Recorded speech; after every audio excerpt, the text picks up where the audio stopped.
Première épître de Jean, chapitre 2. Mes petits enfants, je vous écris ces choses, afin que vous ne péchiez point. Et si quelqu'un a péché, nous avons un avocat auprès du Père, Jésus-Christ, le juste. Il est lui-même une victime de propitiation pour nos péchés, non seulement pour les nôtres, mais pour ceux du monde entier. Alors je fais une parenthèse. Quand il dit victime, il parle d'un sacrifice. Jésus a offert sa vie en sacrifice.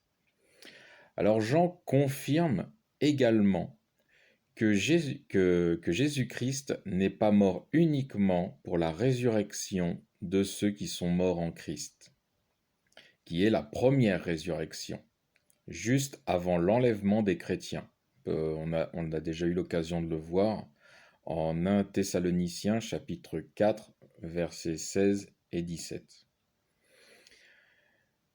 Mais aussi pour le reste des humains, dont l'apôtre Paul, qu'on a aussi eu l'occasion de voir en Acte 24, verset 15, chapitre 24, verset 15, dit qu'il y a une résurrection des justes, mais aussi des injustes. C'est la deuxième résurrection. Celle-ci aura lieu à la fin des 1000 ans et sur terre, toujours grâce au sacrifice de Jésus-Christ. Je poursuis verset 3. Et voici par quoi nous savons que nous le connaissons, donc que nous connaissons Jésus-Christ, si nous gardons ses commandements. Celui qui dit le connaître et ne garde pas ses commandements est un menteur, et la vérité n'est point en lui. Mais celui qui garde sa parole, c'est en lui véritablement que l'amour de Dieu est parfait. Par là, nous connaissons que nous sommes en lui. Celui qui dit demeurer en lui doit lui aussi marcher comme il a marché lui-même. Mes bien-aimés, ce n'est pas un commandement nouveau que je vous écris, c'est un commandement ancien que vous avez reçu dès le commencement. Ce commandement ancien, c'est la parole que vous avez entendue.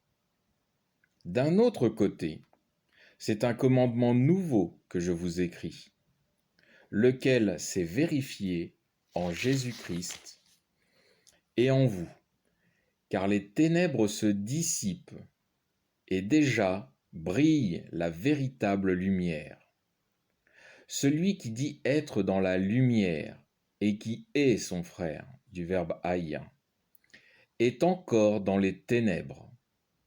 Celui qui aime son frère demeure dans la lumière, et il n'y a en lui aucun sujet de chute. Mais celui qui est son frère, du verbe haïr, est dans les ténèbres, là du verbe être. Il marche dans les ténèbres, sans savoir où il va, parce que les ténèbres ont aveuglé ses yeux. Alors je fais une parenthèse. Jean nous confie un repère pour savoir si nous marchons avec le Seigneur. Encore une fois, il nous faut regarder dans le miroir de Jacques. Nos actions et nos pensées sont-elles à l'image de Dieu? Si oui, nous observons ses commandements. Aime ton Dieu et aime ton prochain. Et nous savons que nous connaissons le Seigneur. Si nous ne mettons pas en pratique ses commandements, c'est que nous ne connaissons pas le Seigneur, ni celui qui l'envoie, et que nous sommes toujours dans les ténèbres de la chair, et pas encore dans l'esprit de la lumière. Je poursuis verset 12. Je vous écris, petits enfants, parce que vos péchés vous sont remis à cause de son nom. Je vous écris, Père, parce que vous avez connu celui qui est dès le commencement. Je vous écris, jeunes gens, parce que vous avez vaincu le malin. Je vous ai écrit, petits enfants, parce que vous avez connu le Père. Je vous ai écrit, Père, parce que vous avez connu celui qui est dès le commencement. Alors, j'ai pas fait de répétition, hein, ça se répète tout seul. C'est les gens qui répètent la même chose. Donc, je poursuis. Je vous ai écrit, jeunes gens, parce que vous êtes forts et que la parole de Dieu demeure en vous, et que vous avez vaincu le malin. N'aimez point le monde, ni ce qui est dans le monde. Si quelqu'un aime le monde, l'amour du Père n'est point en lui. Car tout ce qui est dans le monde, la concupiscence de la chair, la concupiscence des yeux et l'orgueil de la vie ne vient point du Père, mais du monde. Le monde passe, et sa concupiscence aussi, mais celui qui fait la volonté de Dieu demeure éternellement. Je fais une parenthèse. Alors, concupiscence, c'est un penchant pour les plaisirs sensuels ou sexuels ou sexuels. Lorsque Jean dit de ne pas aimer le monde, il parle de l'état d'esprit d'une humanité qui ne cherche pas Dieu, qui ne cherche pas l'esprit de Dieu, mais qui, sous l'influence de Satan, cherche les plaisirs charnels pour satisfaire ses sens physiques et oculaires, ainsi qu'un accroissement sans fin des richesses, de biens matériels, et l'orgueil toujours plus grandissant de celui qui possède ces choses. Toutes ces choses sont faites pour satisfaire la chair. Or, nous n'appartenons pas à la chair, mais à l'esprit. N'aimons donc pas les choses temporaires du monde satanique, qui ne durera dans l'éternité que 6000 ans sous la domination de Satan. Et l'humain n'en profite réellement que 70, 80, 90 ans, s'il arrive encore à prendre du plaisir à cet âge. Restons concentrés sur les choses célestes. C'est là, de toute façon, l'aboutissement de toute chose, une fois la période de Satan terminée. Je poursuis verset 18. Mes petits enfants, c'est la dernière heure. Comme vous avez appris que l'Antéchrist doit venir, aussi y a-t-il maintenant plusieurs antéchrists. Par là, nous connaissons que c'est la dernière heure. Ils sont sortis du milieu de nous, mais ils n'étaient pas des nôtres. Car ils eussent été des nôtres, ils seraient demeurés avec nous. Mais ils en sont sortis, afin qu'il soit manifeste que tous ne sont pas des nôtres. Pour vous, c'est du Saint que vous avez reçu l'onction, et vous connaissez tout. Je vous ai écrit, non que vous ne connaissiez pas la vérité, mais parce que vous la connaissez, et que vous savez qu'aucun mensonge ne vient de la vérité.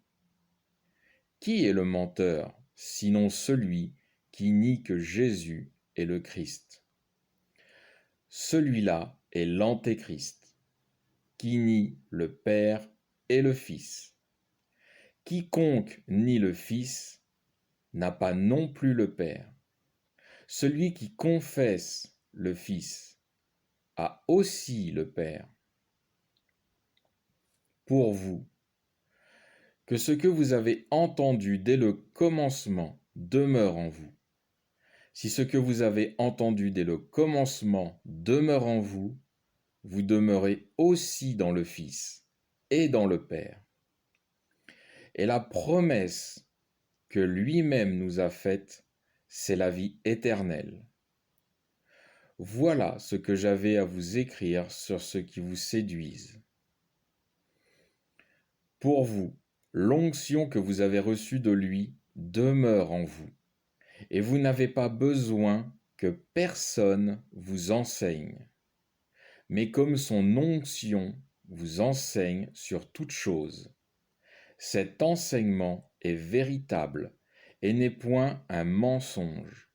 Et selon qu'elle vous a enseigné, demeurez en lui. Et maintenant, mes petits enfants, demeurez en lui, afin que, lorsqu'il paraîtra, nous ayons de l'assurance, et que nous ne soyons pas, à son avènement, rejetés loin de lui avec confusion. Je fais une dernière parenthèse. Jean parle de l'état d'esprit de l'Antéchrist, et qui se trouve parmi les chrétiens. Jean donne la conduite à tenir. Nous connaissons le Christ si nous observons ses commandements. Et il nous faut garder ceci à l'esprit et dans nos cœurs. Car en mettant en œuvre les commandements de Jésus, donc les fruits de l'Esprit de Dieu, nous reconnaissons le Christ comme l'envoyé de Dieu. Celui qui dit croire croire en Christ, que Christ vient de Dieu, mais n'observe pas ses commandements, il nie le Christ et nie également celui qui l'a envoyé.